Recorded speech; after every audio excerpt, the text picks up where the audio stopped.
Has this ever happened to you? Man, I am so into that character and I really probably shouldn't be. This is a safe place for you. Today I'm going to be confessing to you my weird character crushes. I'm not just saying like, oh, that character's animated, I shouldn't be attracted to something that's not real. No, these characters that I'm talking about are really strange and there should be literally no reason for me to find them attractive, and yet, let's just get started, you'll see what I mean. Number 1, Flick from Disney Pixar's A Bug's Life. This movie came out in 1998 and I was 5 years old when I saw this in theaters. 5. This is the first crush that I ever remember having. And yes, I did tear up a little bit when I met Flick in Disneyland a couple of years ago. Yeah, I was 19 when this happened, so Disney, what have you done to me? But okay, Flick is creative and energetic and inventive in a way that's really infectious. He is willing to risk everything for the people he loves, even though they hate him. Talk about self-sacrificing, right? And yes, that scene where Flick stands up to Hopper is incredibly sexy, which it really shouldn't be because he's an ant. Moving right along.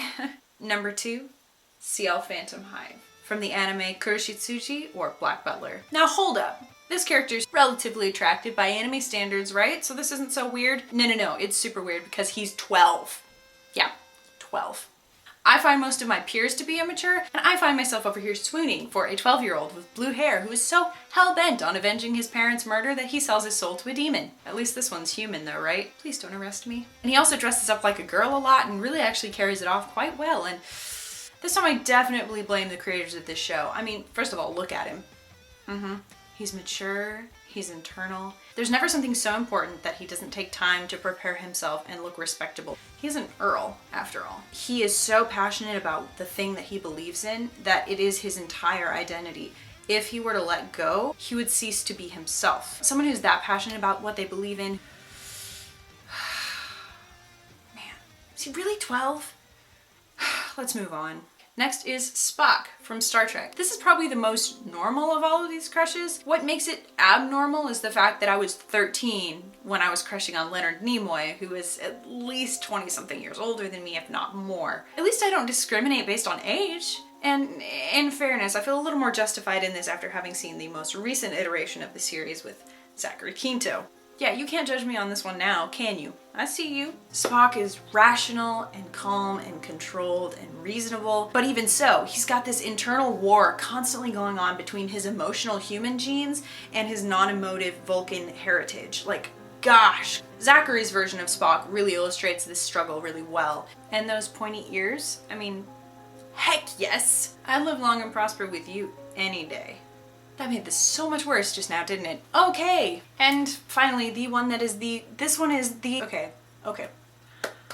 most embarrassing. How is that possible? You've crushed on someone who's at least 10 years younger than you, you've crushed on someone who's at least 20 years older than you, and you've crushed on a blue ant. Just wait.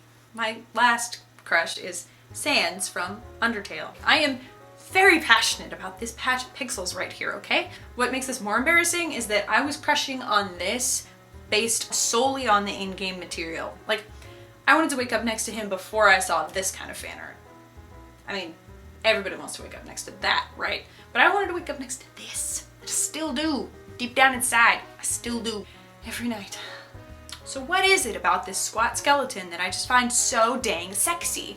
Now, if you just play the pacifist route, the version of Sans you're going to see is the pun master who irritates his brother but loves him and is incredibly lazy about work. And in the end, when you're trying to save his soul from Azrael, he reveals to you that he's given up hope. Holy crap, is this guy a master of masks? And if you've watched the genocide route on YouTube because you're too chicken to play it like me, you, as the main character of this game, have the power to reset the timeline over and over and over again. One of the characters that remembers this is Sans. Now, he doesn't remember every single thing you've done, but he is aware that the timeline is being reset. He has watched his beloved brother be murdered in several timelines. He has probably gotten free, but then you get bored and reset the game and he's trapped back in the underground again.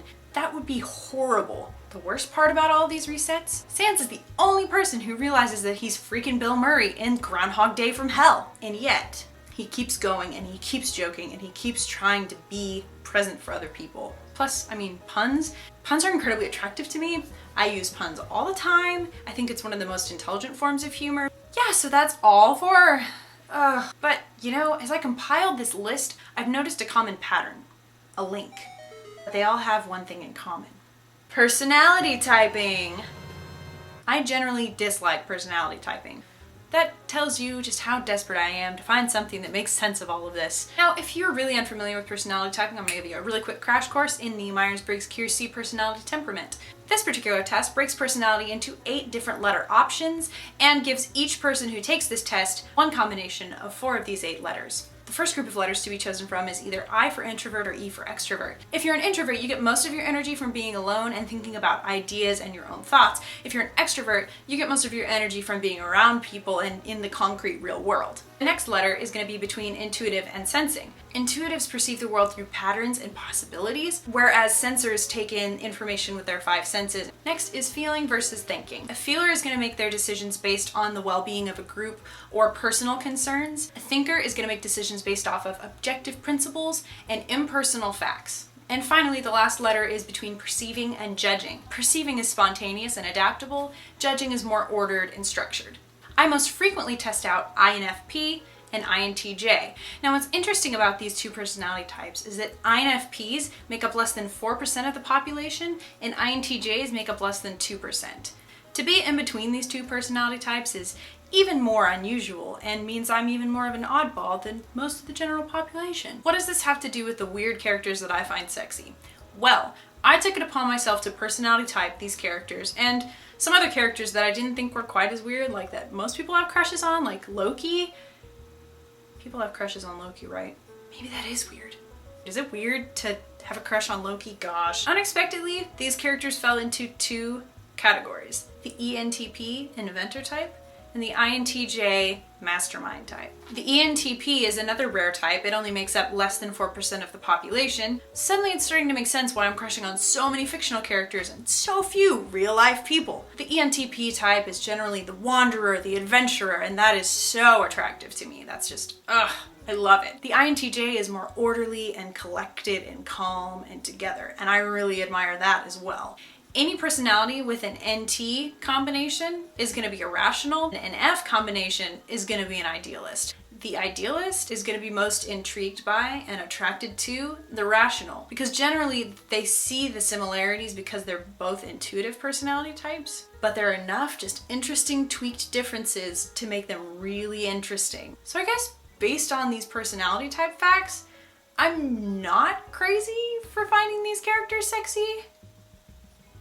At least that's what I'm going to tell myself tonight when I'm reading more Redirect Sans fan fiction.